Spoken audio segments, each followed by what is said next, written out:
Hello, this is Don Victor, author of Drawn to Win, host of the podcast Drawn to Win, the director of the Academy of Composition, and the creator of the Core 80 Experience, also known as the See and Grow Rich in Art video course, which you can find out more information at core80.com. This is the Drawn to Win podcast, where I have the incredible privilege to draw artists from around the world into fun and meaningful conversations around art and life, and yes, maybe even a little food. You can hear us each week on iTunes, Stitcher, SoundCloud, and YouTube. So make sure you subscribe so you always have a seat among friends. Let's get into the show. So I'm Indian in origin, but I grew up in Africa, in Kenya. Oh, that sounds like there's a story there that we're going to have to explore. You could say I'm confused. Yeah. Confused. Well, before we get into that story, let me ask you, what are you currently working on in your studio? I'm currently working on a series of what I call daily bravery paintings, and they are an experiment on paper using color and texture, which are two things that I'm really drawn to. And I love kind of working and manipulating color and texture together, but I don't necessarily work with very bright colors or very pale colors. I use a mixture, and I like to create what I'm working on right now are abstract landscapes and seascapes. Mm-hmm. And you're doing. Does that mean that you're doing one painting a day, or what do you mean by a daily bravery? So I felt like I was getting into a bit of a rut, and I was getting stuck, and I needed to just open up and be a little bit more creative and just push myself. So I decided that every day I was going to try and create a new landscape or a new seascape abstract. And the way that I do it is I apply the paint. I mix the paint onto the palette, and then I apply it with a palette knife. I don't use brushes or my fingers or anything. It's all just with palette knife, and it's a blend of color directly onto the paper. Okay. And it's to create the effect of the sky, the effect of water or land, and each one is very different. I also don't know what the outcome is going to be, so it's a bit of a gamble. Some of them turn out okay, and then some of them don't actually see the light of day. And are these places that are coming out of your head or your imagination, or are you looking at reference photos, or what's that process? Some of them are photos that I've seen. I am very drawn to sunsets and sunrises, and again, that comes from kind of where I grew up and the types of skies I used to see. And then some of them are literally just from memory, or I'll see a sunset and I'll think, oh, that color scheme is beautiful. I'm going to try and bring that to life. So I'll make a mental note of it. And then I've got a notebook, and I'm just jotting down notes. If I've seen something that I like, the color, the mixture of colors, it's a very strange thing. I can look up in the sky, and instead of saying that's blue, I will actually name the paint color. And then I'll associate that, and that's how I'll make my notes, that the sky was an alizarin crimson with a bit of cadmium yellow, and it had a hint of cerulean blue in it. Oh, wow. And then that's how I'll make my painting. And when you said you take notes, are you writing them out, or is it like a notation system, or is it just in color? Sometimes I'm actually physically writing in a notebook, but I don't always have one to hand. So I use the notes app in my phone. Oh, okay. I got you. To make quite a lot of notes. Very cool. Very cool. I like the way you think.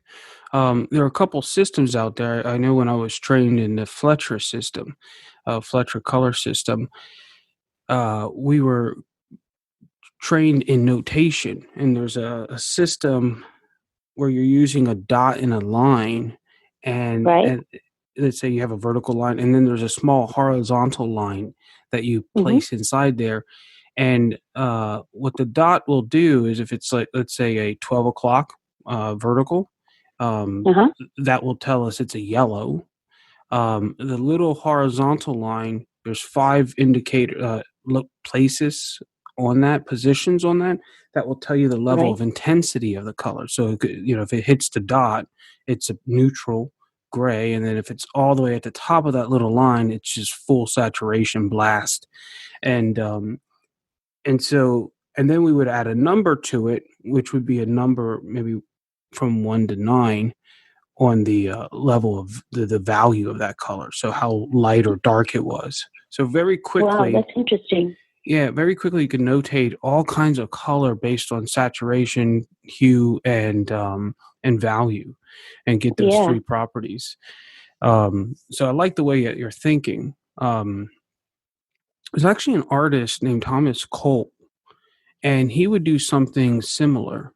He was considered the father of American landscape painting, or father of American painting. Mm-hmm. And he'd go out in the Catskills, and he would just take notes. And I'm assuming some of those notes were visual and some were written. And then he'd go back to his studio and he'd compose these huge paintings of the Catskills, of these certain mountains in up in New York. Okay. And what was strange is when you look at the paintings, you know they're the Catskills, but you can never find that location because he made them up. He just, Ah. but he took all the notes from the environment, and then he'd go back and compose his own space, and it was very cool. That's fantastic. So let me let's take a trip down memory lane, and I'd love to Mm-hmm. really hear this journey, how this little Indian girl ends up in Africa. And so how would you like to So start? my if we start at, I guess we just start at the beginning.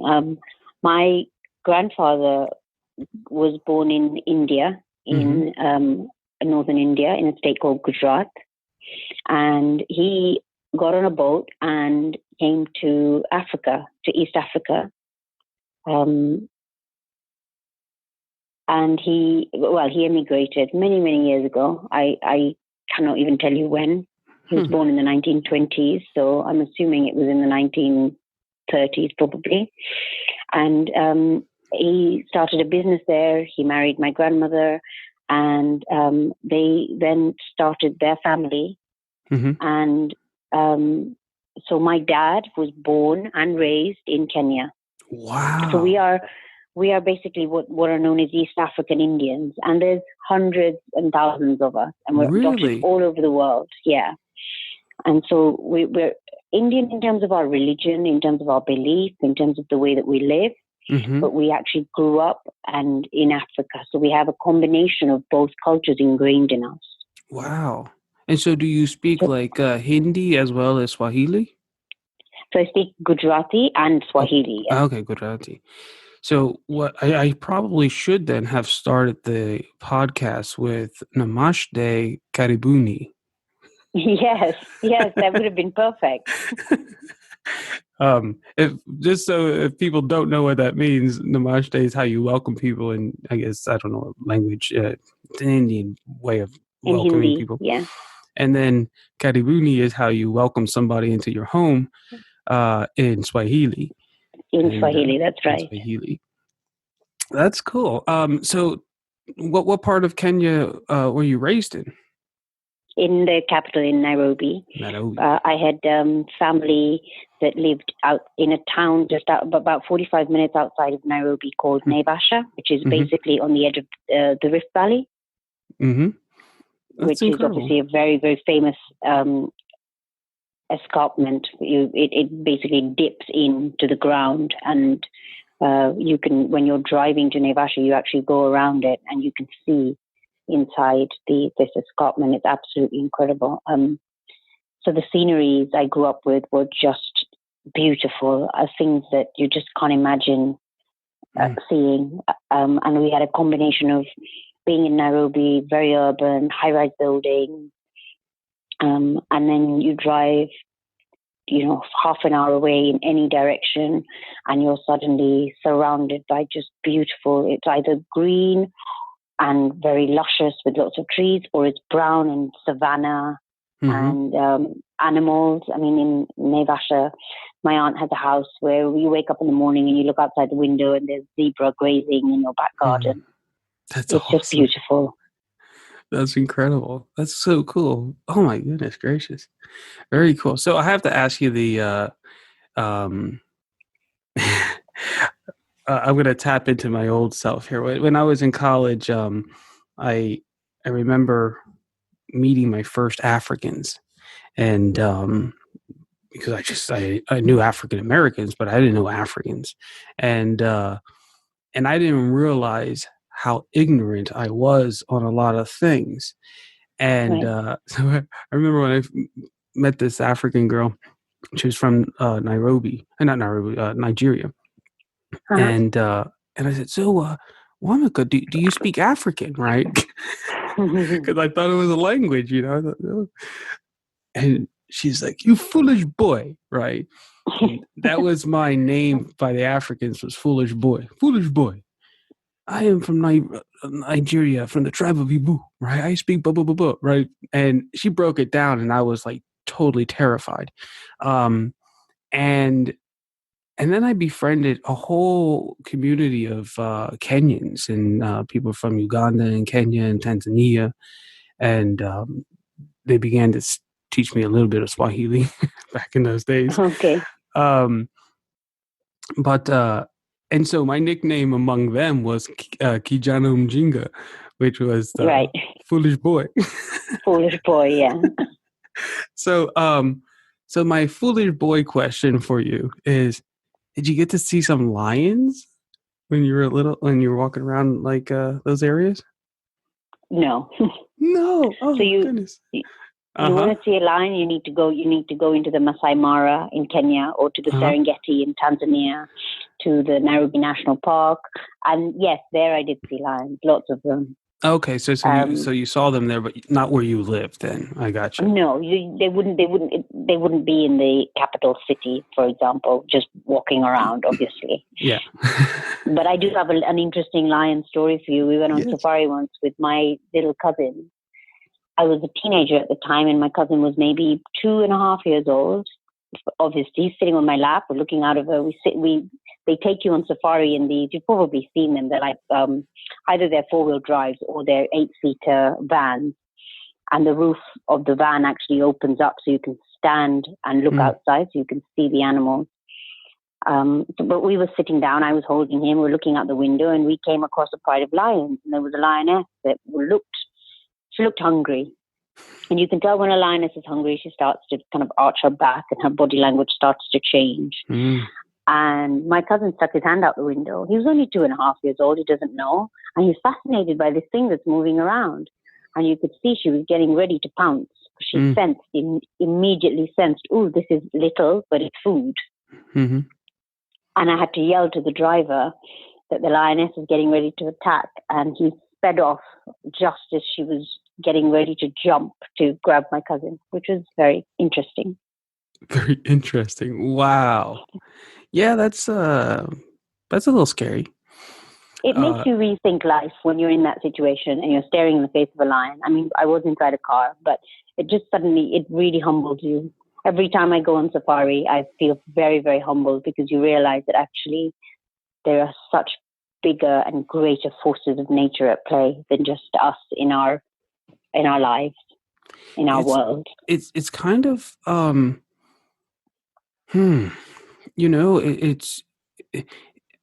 I see the power of a lion, I often think, how in the world did we, survive?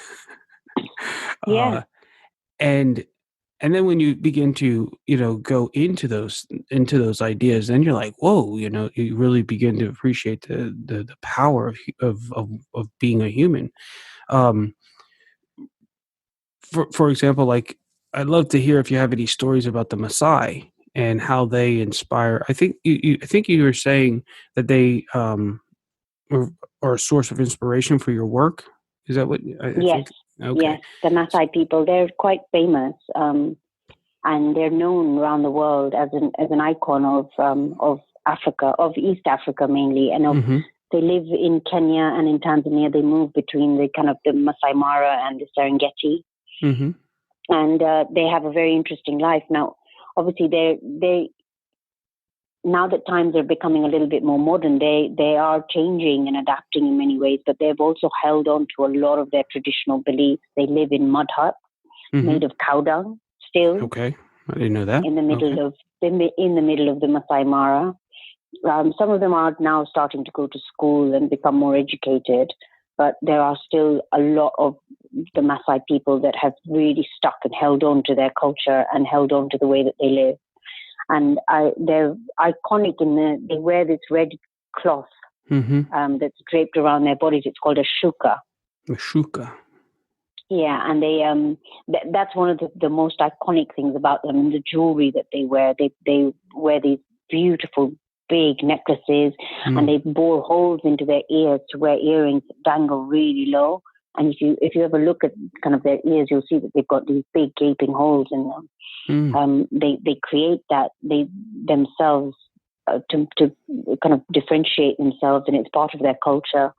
They eat sort of whatever they make or they kill, they eat in their homes, Mm-hmm. and they drink cow's blood to give them strength. Okay. But they'll never kill. They'll never kill a cow. Cows are very religious, very sacred Hmm. entity to them. Sorry, not religious. That's Indian. See, this is where I get confused. Yeah. I was like, huh, maybe Cows are that's very why. sacred to the Maasai, Mm-hmm. and that's because they almost see them as the more cattle they have, the richer they are. Mm. That's where their wealth is derived from Yeah. how many cattle they own. So they have a very simple life, and it's mainly that's what their lives are about: raising their cattle, going out there, doing their day's work, coming home at the end of the day, looking after their families. Their lives are very, very, very simple, and it's very beautiful to see that in this today's world where everything is so materialistic. Mm-hmm. And then, So and then to balance that, they're also, if I'm correct in this, kind of like the warrior people of that region, yes, correct? Like, yeah, they're called the warrior people. Yeah. yeah, and from my understanding, they basically occupy, if they're going to get a job and they're not, let's say, farming, um, they'll be hired as security and things like that because they come from. Um, there's something with the lions. I think like when they enter into manhood, like to go through that process, I believe they have to kill a lion or something. Is that true? I'm not sure if it is true. I've heard the same story, but I've never actually asked any of them whether that's something that's true, whether that's something they definitely have to do or not. One of Okay. the things that they do is this Maasai dance. I don't know if you've seen it, where they jump Yeah, and they spit. and they jump really, really, really high up into the air, and that's one of the things where they kind of that's part of some of their traditions when their children are kind of going into adulthood. Mm-hmm. Wow. So, at what point did you leave? Well, let me ask you this: artistically, what were you doing, um, artistically in Kenya? So interestingly, I actually I learned how to paint when I was at school, Mm-hmm. um, and that was I was taught in a traditional sense. I learned to actually paint with oils, and I learned doing kind of figure studies and still life studies, and learning about the way that value and tone and shadow and how all of those different elements will affect the painting itself. Mm-hmm. And then I actually stopped, and this is where my Indian culture comes in, because my parents said art isn't going to bring you a living, and you won't be able to do anything with it, and that's just the way that everybody thought at that time. Mm-hmm. And so I had to go and be a grown up and go and get a degree and go and try and find a job in the real world. And so I actually stopped painting for many, many years. Mm. and I didn't get back into it. I mean, I would sketch now and again. You've probably seen some of my drawings, my black and white drawings, and that comes from the time when I couldn't paint because I didn't have access to it and I didn't have the time to do it. So I would draw because that was a thing that was quite quick and easy for me to do. And So then what did you go to school for then? So when I went to university here in England, I studied graphic design. Oh, okay. Funny enough. And I didn't really ever go down that route. So it was still something artistic, but it felt I had to sit at a computer and I had to put things together, and it didn't feel as free as fine art and painting did to me. Of course. So I never really kind of went down that avenue. My career is actually as a marketing professional is where kind of I ended up. And then I had my son 4 years ago. And when I was at home, thank you. When I was at home, when he was sleeping, he would do kind of a 2.5 hour nap. No one's really going to give you a job for 2.5 hours a day. So I started painting again. And I actually didn't go back into using oils just because of the different chemicals that you need to use when you're painting with oils. And I didn't really want that around a young child. So I tried acrylics. And I found that I really liked acrylics, but I would use them like oil paint. So I would manipulate them with different mediums to make them blend and make them behave like oil, which I really, really like. Nice. And that's when I started to look at, how can I bring my passion of growing up in Kenya to life here? How am I going to do that? And that's kind of where all my different series stemmed from, is bringing there's lots of photographers who do photography out in Kenya, and they kind of, send it out into the world to make people aware of it. But there's very few artists that I've found that are painting kind of what they've seen when they were growing up. So that's what I wanted to do. I love that. Wow.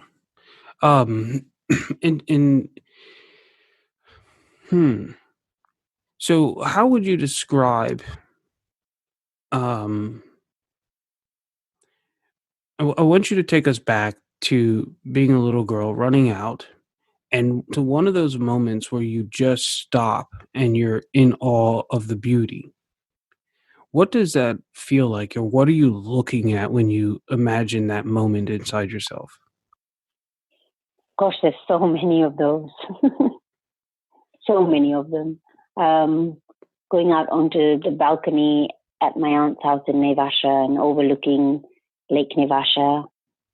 The zebra I was telling you about grazing in the back garden. It could be in Mombasa, which is one of the ports, East African port, where we used to go on holiday, where the beach is. And you wake up in the morning and you're going for a walk on the beach. The sand is like powder, white, soft powder. It's absolutely incredible. It's the softest sand in the world. I think it probably isn't, but I think it is. And you're watching the sunrise, and all the colors are changing around you, and that salty air that you're breathing in, and the sound of the wind in the palm trees. It's everywhere you look, anywhere you turn up in Kenya, you will just be amazed. You turn up in one of the markets where they're selling all kinds of handmade, what we call curios, and they're made of wood or soapstone, and all these beautiful handbags and metal sculptures. And it's just a burst of color, and there's people everywhere, there's color everywhere. I mean, I could talk for days about this. There's just inspiration everywhere. Everything that I think about is just full of color, full of life.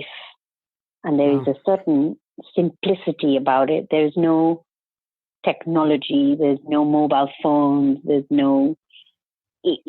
all those things that live in the material world just fall away, because that's not what the people are focusing on.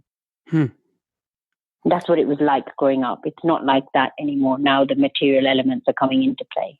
Sure. And I'm assuming you still have family there? I do, yes. My parents still live there. I've got lots of family there. So do you frequently go back? Yes, we go home. Well, I go home at least once a year. Ah, that's cool. And does your son go with you? Yes, yeah, he's been many times. He Very nice. now he's at an age now where he now he asks, "Can we go on safari? Can we go and see the giraffes? Can we go and see the rhinos?" And he specifically has requests as to which animal he'd like to see while he's there. There's a That's place cool. called the Giraffe Center in Uh-huh. Nairobi where you can actually go and feed the giraffe, Uh-huh. That's which cool. is yeah, it's just wonderful. It's in the capital city, but it's just slightly on the outskirts, and you go there in the mornings, and the giraffes come. They walk to you from quite a distance. Obviously, they need a lot of land because of the way that they run. They need a lot of space to move. Mm-hmm. So they roam freely in these grounds, and they have this one area which is like it's a house that's been built on stilts, so that you're at the same level as the giraffes, Oh, very cool. Very cool. and you climb up into it, and they give you these pellets, and they call the giraffes, and the giraffes come to you, and you basically put your hand out, and they lick the pellets off your hand. Really? That's Yeah, awesome. That's so cool. That's amazing. The Twiga. Is that how you say it? Twiga? Twiga, yeah. Twiga. The giraffe. Uh, that's incredible. Very nice. So do you find that most of the images that you create are then in a landscape orientation, or do you do them vertically? I do a mixture of both. I'll do landscape and portrait in terms of kind of depends what it is that I'm thinking about, what it is I'm trying to bring to life. I'll look at the composition and I'll think about it, and then I'll just start to create. Um, and I know this is a strange question, but when you're doing the portraits, I mean, portrait orientation, vertical orientation, versus the horizontal, Yeah. do you notice that are you changing your subject? Is there a difference in subject that you're painting, or that you're focusing on? Not necessarily. So I guess some of the ones that I've done where they are what you're calling the horizontal format, I'll refer you to, for example, the series that I call the Kenyan skies, which are these kind of dramatic skies. Mm-hmm. And then there's a silhouette of a landscape and an animal in the foreground. Mm-hmm. And the landscape, where it's actually an animal on the land, tend to be the horizontal format, whereas the vertical format ones I've done have all been water-based. Mm-hmm. So now that you make me think about it, I guess I've kind of put the ones that have kind of the lakes or an ocean related to it are vertical, but the ones that are land-based are horizontal. And that's very subconscious. I didn't actually realize that I'd done that until you just asked me. Yeah, I was thinking, like, there's these different elements. You're talking about the water. I like when you're talking about the water, you were talking about it from the balcony perspective. And I can see where you're looking down and your eye catching the sky and the water and the whole, area. And that imprinting a very long orientation, where being running out on the ground as a little one looking up, and then also peripheral catching all of that landscape, imprinting in your mind a very nice long experience. And I bring it up because it's those kinds of things that can help take an intuitive artist into a much more intentional storyteller, or communicator of vision or soul, or and just being aware of those so that you can do that with more intention. I see what you mean. Yeah. So it's really cool. I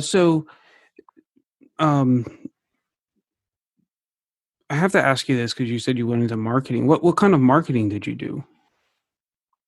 Not for necessarily your artwork, but as a career, like, what kind of marketing were you into?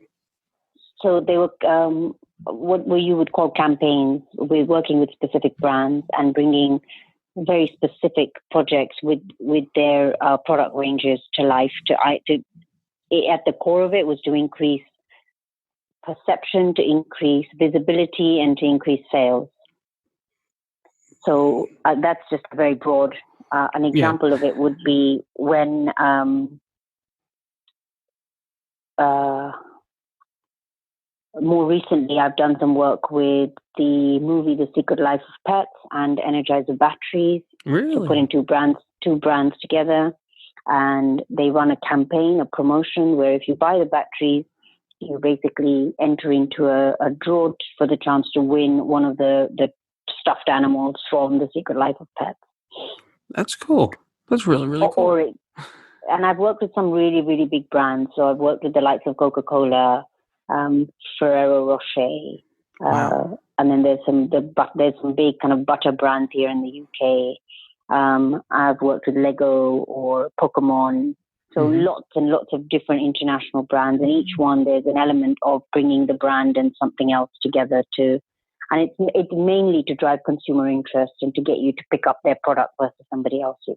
So at the pure basic heart of it, it's about increasing the product sale, but Mm-hmm. there is an element of emotion and brand identity associated with it. Now, taking that aspect of your being, um, do you apply the those strategies and ideas to your artwork, or are you more just focused on the spending time with your artwork right now versus marketing it per se? So exactly the second point. At the moment, it's more about the actual creation of the work, Mm-hmm. the the really kind of getting myself into it and Mm-hmm. building these collections. I use some of my skills, my kind of career skills in networking, getting out there, getting Mm-hmm. to know people, talking to gallery owners. Nice. But my main core element right now is actually building up my collection and experimenting. And if I'm completely honest, I'm still trying to find my core style. Yeah. I haven't quite put my finger on what my core style is. So I keep experimenting with different styles.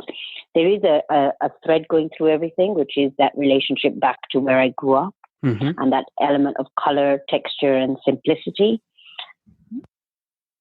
But I haven't yet found something where I think that's it. This is the thing that I'm going to be known for. Gotcha. Gotcha. When I'm dealing with artists, I deal with a lot of them, and over the years, normally when there's a struggle or frustration in an artist, I swear probably 90+% of the time, um, they'll look at different subjects or different styles, maybe different mediums, to try to solve this problem. Mm-hmm. And I swear 90% of the time, it always comes back to either a clarification of story, which I don't think is your issue because you know what your story is and where you're pulling your resource from. And that's Mm-hmm. that, from Kenya and that experience there. Um, but then it's, it's how do you get that experience out of your soul, out of your mind, and into a way that other people can feel it or see it or experience it. Exactly. And over the years, I found the secret to that is understanding actually how to design, not in the sense of just laying things out where things should be, like we would do as a graphic designer. I used to call that assembling, not designing. Um, Right. but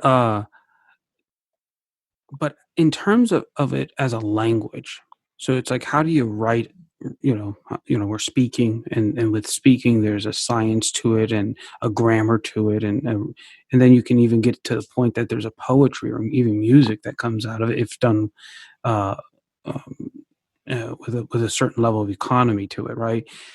Mm-hmm. And visually, uh, that's the importance, at least from my perspective, of what design is, because it actually allows us to communicate all kinds of uh, of realities, and if we do it right, we can actually trigger in the mind of the viewer what it Mm-hmm. is that we were feeling or experiencing. Um, So, what are your thoughts when it comes to, um, as you see yourself as an artist, in terms of design or exploring that even more? So I actually think that's a really interesting way of thinking and an interesting way of looking at it. And that's one of the things, it's one of the reasons why I decided to do these daily bravery paintings, was to kind of push myself to think outside of I started to get into this rut of the horizon will sit here, the Mm-hmm. sky will sit here, the landscape will sit here. And it's very kind of formulaic and very, you will see this in this place. And I thought, I need to get out of this because it's just going to become, an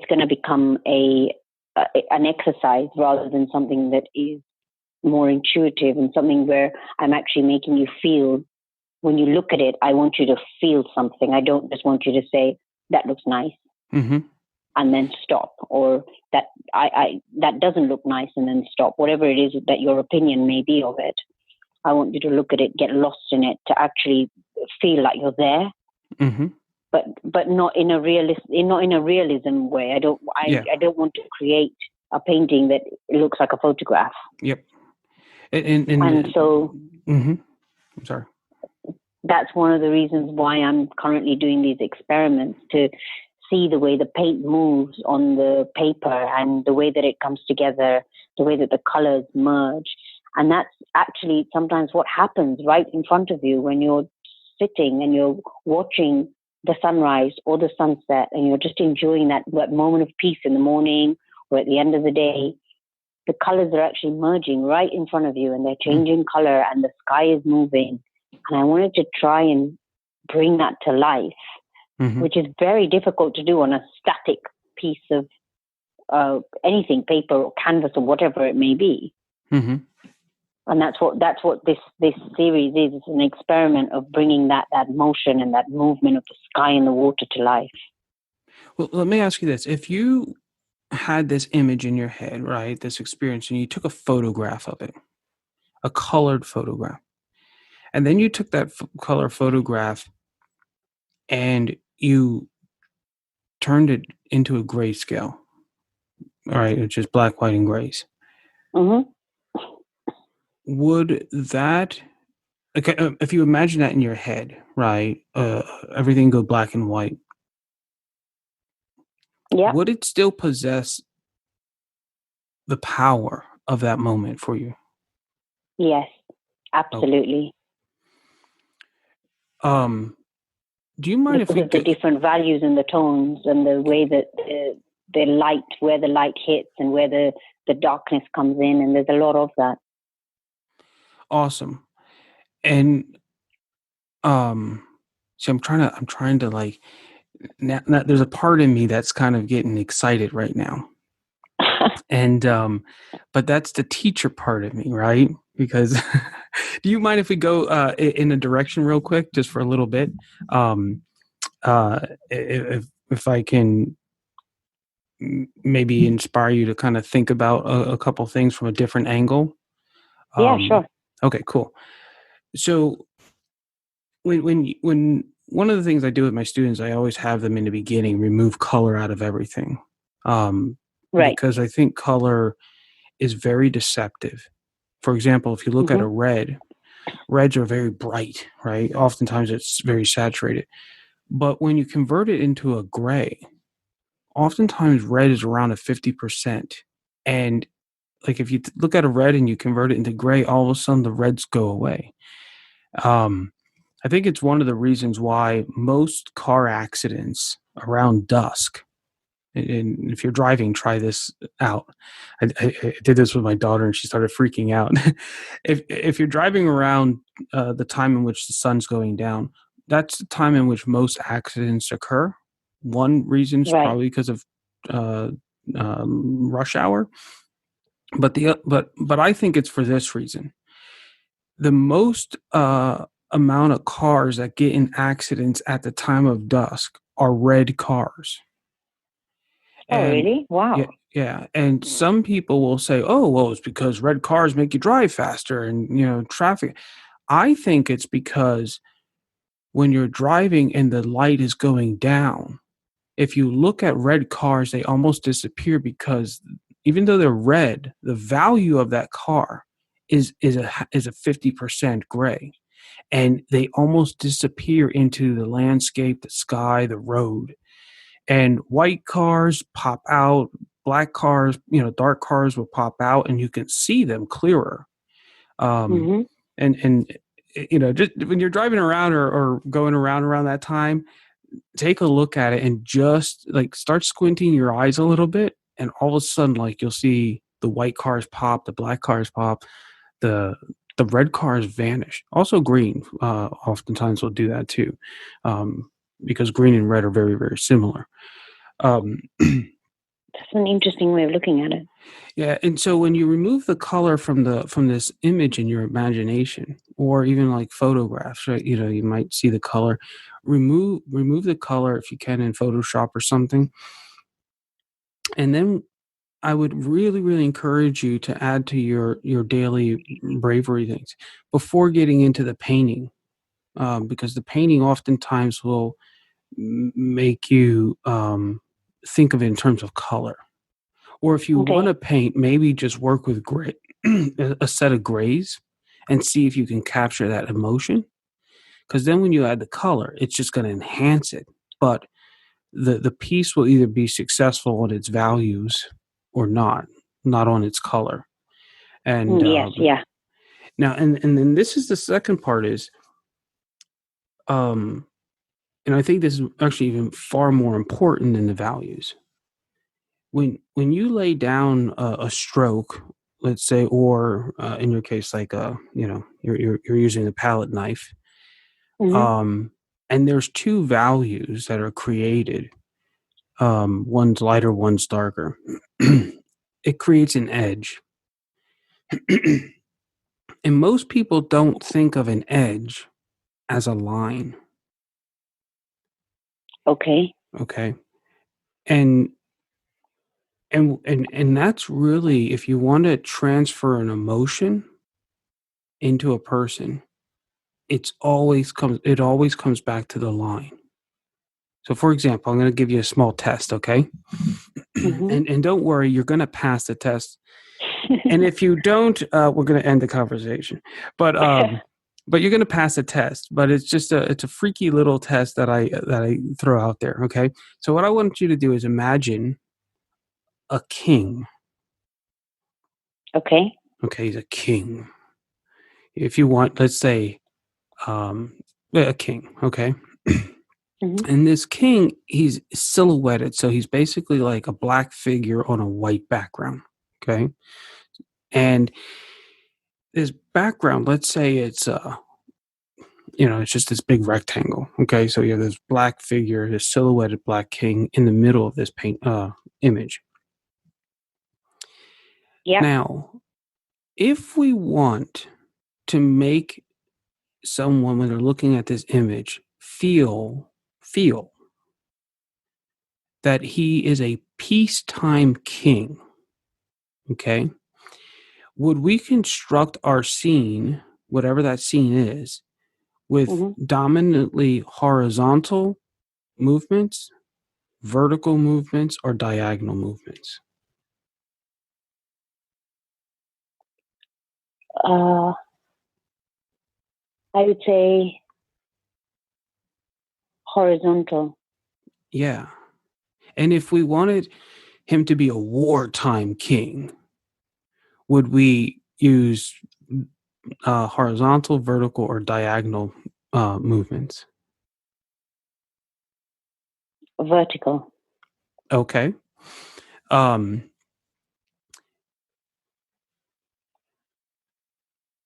Now, why would you say vertical? I see. I've kind of looked at it from an opposite point of view. Okay. So peace and war, Okay. Okay. Fair enough. Fair enough. and then the opposites, so horizontal and vertical. Because the diagonal, to me, Mm-hmm. it could be misconstrued. What do you mean? The diagonal line Mm-hmm. could mean something completely. So it might not mean wartime. It might not mean kind of that movement and that chaos. Okay. Oh, okay. So let's say chaos. Okay, and when I say war, that's what I'm looking at. It's like some type of Right, chaotic, chaos. So then it would be energy. horizontal. You would say horizontal No, for sorry, chaos. not horizontal, diagonal. Then I Okay, would okay, say diagonal for okay, chaos. yeah. And then if we wanted that king to feel that there's a stability, there's an authority, um, there's establishment. Would you primarily use horizontals, verticals, or diagonals? So that's where vertical comes in then. So that's what I was Exactly. associating the vertical lines to, was that dominance and that authority. And Yeah.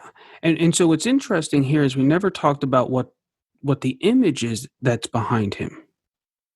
We don't know if it's a landscape. We don't know if it's a banquet with people in it, family portrait. We have no idea what the image is. All we know is that if there's that king in the center, and if what's radiating, broadcasting, transmitting from behind him moves our eye horizontally, we're going to feel far more calm and peace. And then we're going to relate to him and say, wow, he's a peacetime king, right?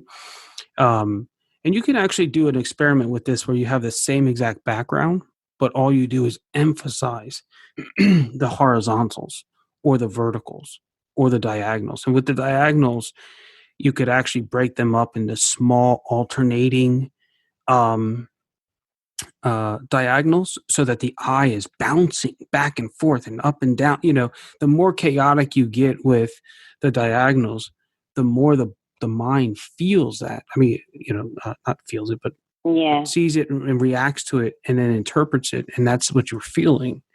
And so I'd encourage you to, give yourself like 90 days, right? Maybe 30 days, right? And just allow yourself to play with um, feeling those moments, that you're experiencing. And rather than focusing on what it looks like, just focus on what it feels like and try to determine um, what set of line patterns would trigger that emotion in you. And then when you have that, then you can come back and make it look like something. Um, and so if you start with that invisible part first and just kind of figure out what are the lines that are required to actually have to trigger that experience, um, you're going to feel a level of authority and power and control in your ability to communicate visually. And it'll happen very quickly once you spend some time with it. And then Mm-hmm. what's really great is when other people come and see it, they'll almost articulate exactly what it is that you're feeling. And that's the coolest moment. You're working away on this thing and someone's like, wow, I really, this thing makes me feel this way. And you just smile. Like, I know. That's why I did it. um, so yeah, I just went in a little teacher mode there for a moment. That's okay. That's a really interesting way of thinking. And it's funny you say that, because if you have a look at these daily bravery paintings that I'm working on, mm-hmm. they are very much about horizontal, verticals, and diagonals at the moment, but they're done in color. Beautiful. That's awesome. So I will take a look at them. I know, because it's funny, actually, we met, I think, almost 3 years ago on Catherine's uh, art entrepreneur site. And I remember critiquing some of your work years ago. And we're talking about spacing and things. Yeah, I remember. I think it was last year or the year before. It can't have been 3 years ago. I wasn't painting then. Okay, it was 2 years ago then. Yeah. And so I know what the horizontals are that you're using. And what's interesting is I thought it was an interesting subject but now understanding where you're coming from in terms of um, Kenya, it's now it makes total sense, so I think it's very important that uh, yeah, Context. yeah. So um, okay, so Poonam, let me ask you this: in the next, say, 5 to 10 years, Hmm. your little guy's going to be, having his own little friends, and you're going to have some more time. And Well, um, I also have a 9-month-old daughter. oh, okay. Well, then She'll have in her friends 20 in the years next you'll 10 have years, more 5 to time. 10 years. But in 5 to 10 years, as an artist, as a communicator of this vision, this experience, this unique experience that exists inside of you, Hmm. where do you see yourself in your studio?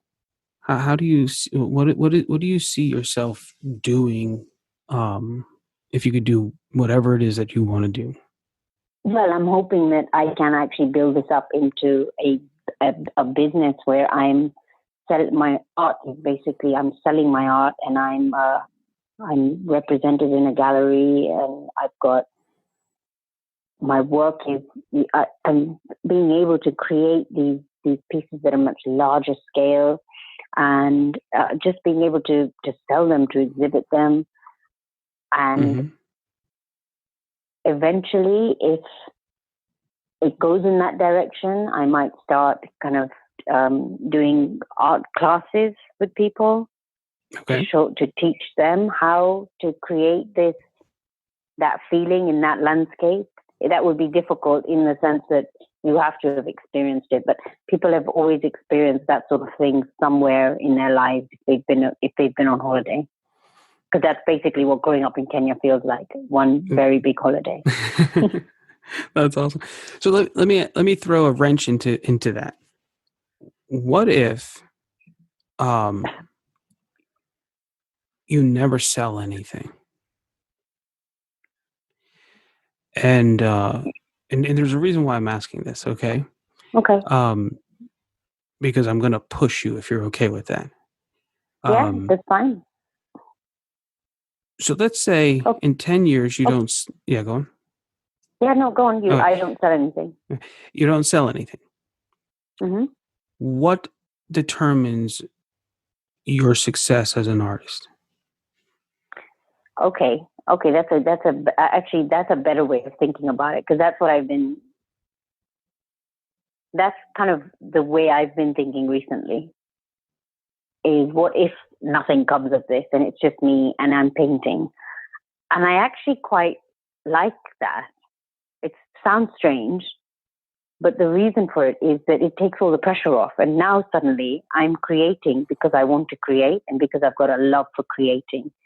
And it doesn't matter that nobody wants it. And it doesn't matter that it's not going anywhere, but I'm doing it because of that passion and that desire to bring that image that's in my mind to life on that piece of paper or that canvas.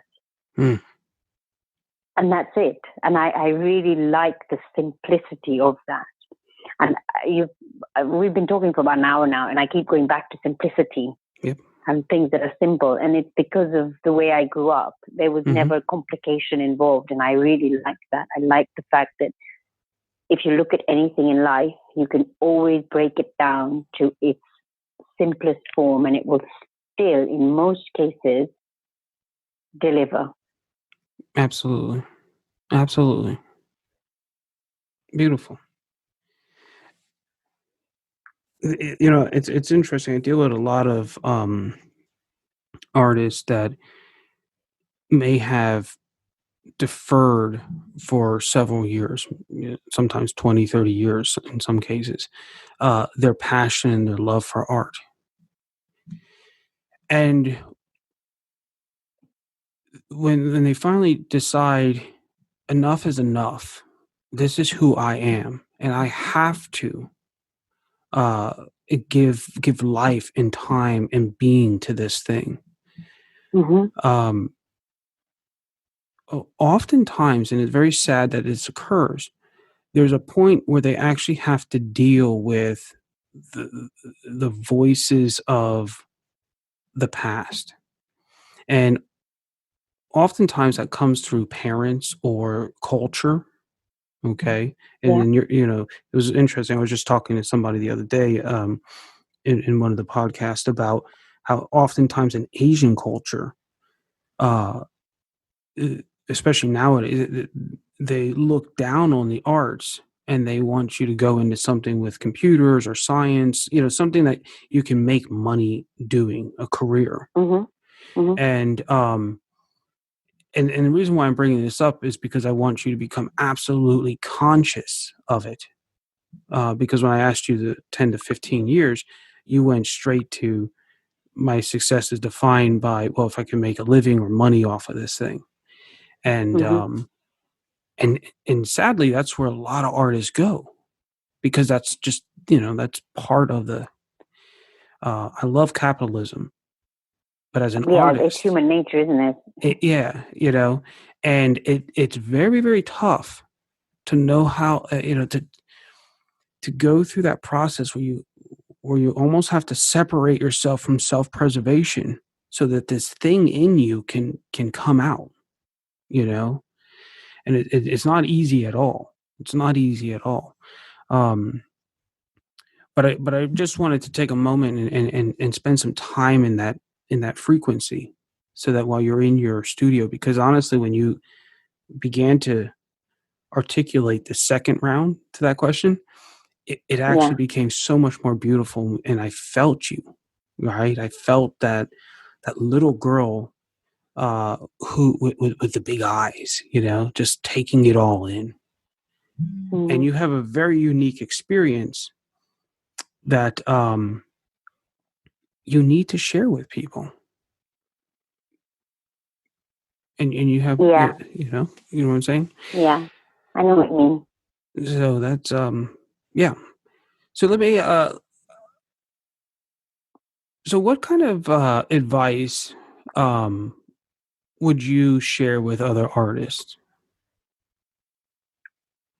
So I guess we go back to kind of the way I grew up and the kind Mhm. of experiences that I had, and rather than talking about it from an art point of view and from a point of view of the technicalities, Mhm.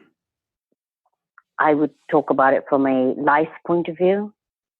And I'd say that for me, simplicity is quite key. Mm. And I think if I remember correctly, it's Monet who says to look at the color and the shapes in front of you, and then bring to life your painting based on those shapes. And I'm paraphrasing here, but Sure. he the it's that thought behind whatever it is that you're seeing. Look at it in its take away all of the clutter and take away all of the noise that's there, and start simplifying. And I really like that thought process. And I think that having grown up in the third world and having grown up in a country where we didn't always have access to all the material things and all the things that are available here in England, where I now live, Mm. that sometimes you just need to whittle it down to the bare bones of it. So an example of that would be when I started painting, I didn't have a flashy space to paint, and I didn't have all the flashy tools. I had an old bed sheet, that I lay down on the floor. I put the canvas on the floor, Mhm. and I had a Tupperware tub full of water and a couple of paintbrushes and a palette knife, some paints, and I used a piece of plastic as my palette. Mm. And that was it. And that's how I started doing it. You don't need fancy things to be able to be able to push forward and do this thing that you want to do. If you want to create, just do it and use the most simplest way of thinking and the simplest way of doing, and things will just start to fall into place. It's beautiful. That's beautiful. And outside of art, how do you, in this busy world that you're in now, how what are some other ways that you incorporate simplicity into your life? the way that I live. It's a kind of a what I call a decluttered lifestyle. So Mm, there isn't lots and lots of things around. It's quite simple in terms of the way that I live, and you just have the things that you need. Um, I don't collect material things. I need a phone, so I've got a phone, but I hmm then don't need everything else that comes with the phone. Or um, I guess because I've got young children, my daily life is very much about the little things that I do with them. hmm We have pillow fights and little giggles and cuddle parties, and those things remind you that actually you don't really need that much. You need Yeah. a place to sleep, you need a roof over your head, you need some food, and you just need to be able to have some fun. When my son comes home from school, we put on some music and we dance around, and we love it. And it's one of the most favorite times of the day for us. My baby is rolling around on her mat, and my son and I are dancing around, and it just makes you realize that actually laughter and the kind of the sun and playing and all those things are so important because they really, really help you to be free as a person and just see the simple things in life that actually really matter. That's beautiful. It's you're saying that I'm smiling, and and the energy of that to me is equally as powerful as the story of the lion that you were sharing with us earlier, and the power of the lion and its strength, right? It almost is Mm-hmm. scary, and yet within that very light, warm, playful story you just told about dancing and your little girl rolling on the mat, with inside there's a natural power and beauty in it that to me is as powerful and as strong um, as the lion. Yeah, And I know what you mean. it's not heavy, but that doesn't mean that it's not as powerful. And I think that's what Yeah, simplicity and sophistication and elegance um, ultimately give us. It delivers the power, what's real, what's true. There's humility in it, but it doesn't have to be cluttered with all this stuff, right? Yeah, exactly. that's beautiful. So, Punam, I'm gonna have to ask you the most important question ever. Okay. So, what is it that you like to eat or cook? I mean, you come Well, from two amazing cultures, so I don't want to be hearing no hot dogs and hamburgers or French fries or fish and chips or whatever. no, Um, there's not going to be any of that. And that's the thing. I do come from two very amazing cultures. I've got Indian, obviously, and I've got African, and yet uh, I have quite a wide palate range in the sense that I love different foods and I love foods from around the world. So mm, for me, red Thai curry, for example, is just amazing. Thai food is my all-time favorite food. yeah, nice, Um, yeah, and I actually honeymooned in Thailand, very cool. and that was our entire honeymoon was focused purely on food. That's it. We just That's loved awesome. everything was based around eating and what we would eat next and where we would eat next, and that was it. And it was just amazing. It was the most amazing experience ever. My other Beautiful. one is Italian. I love cooking Italian, but I absolutely love Italian food. The flavors and the way that they kind of mix the tomato with the garlic, and it's just the Mm, basil. It's incredible. I love Italian food, and that's hmm Mexican would be my other one. Whenever I've been to the U.S. on holiday, we always have to go to a Mexican restaurant because I don't think I found anywhere else where we've eaten Mexican food that is just that good. that's awesome. I would have never expected you to say Mexican food, but Yeah, now absolutely I'm love hungry for it right now. it. That's so cool. The Now, spiciness and everything is just lovely. within your Indian culture, is there a dish that you really enjoy? So, I mean, I eat Indian food almost every single day, if not every day. So, There is one particular dish that I like, and I order it whenever we go out. So I'm vegetarian. I don't eat any meat or fish or anything like that. And there's a type of cheese. It's called paneer. Mm. It's like a cottage cheese. So when you cook it, it doesn't dissolve. Oh wow, okay. And like a tofu, actually. And you can marinate it in different types of marinade, and it picks up the flavor of whatever it is that you've created. And that is, that's one of my favorite Indian dishes. It's called paneer. Nice. And you can have it in many, many different ways. And then what's one of your favorite Kenyan dishes or treats? So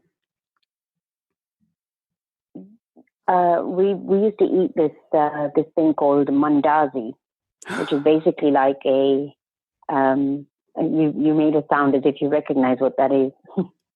Yeah, I think I know what it is. Maybe I'm thinking of something else. Is it like the little dough balls? Yeah, it's similar to that. It's like it's made of a dough and it's fried, and yes, it is lovely. It tastes just incredible. Oh my goodness! I remember the place I was standing the first time I had those. It was in the small kitchen, and my friend made them for me. And then I think she rolled them in sugar or something like that. Yeah. Wow. What do you call them again? Mandazi. Mandazi. That's what it is. For many, many years, I've been trying to remember the name of this thing. And so when you said it, it just clicked. I'm like, oh, yes.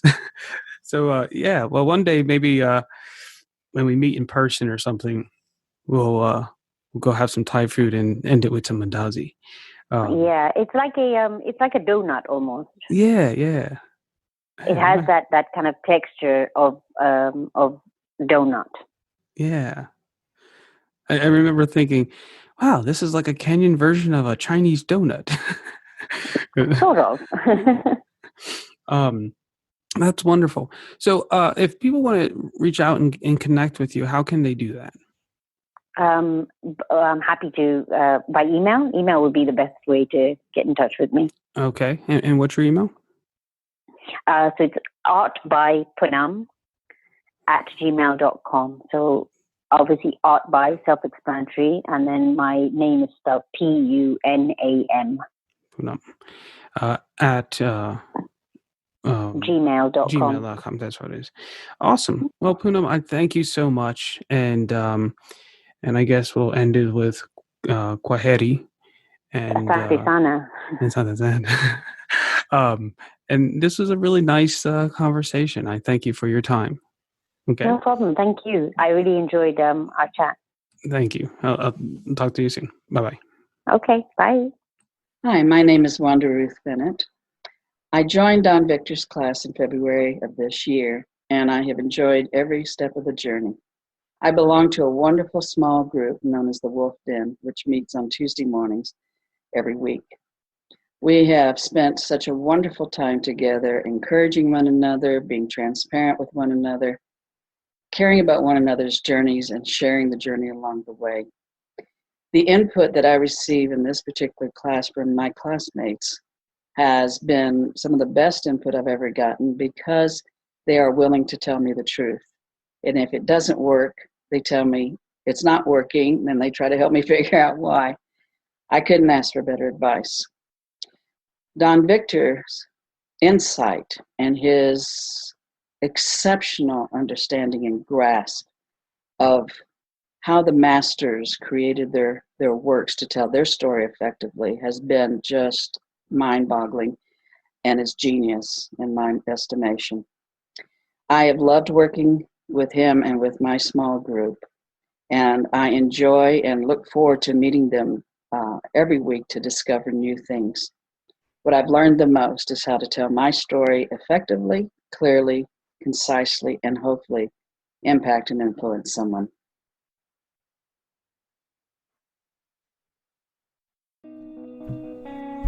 In just 30 days, the Core 80 experience teaches you to decode the intentional design underneath great masterpieces. Through video lessons, assignments, and feedback, you learn to recognize the underlying structures like thrust maps, echoes, and gamuts that give master compositions substance and gravitas. Knowing how master artists and illustrators compose their artwork unlocks your ability to give your artwork more meaning and energy. Enroll today and get a 7-day no-hassle money-back guarantee at core80.com.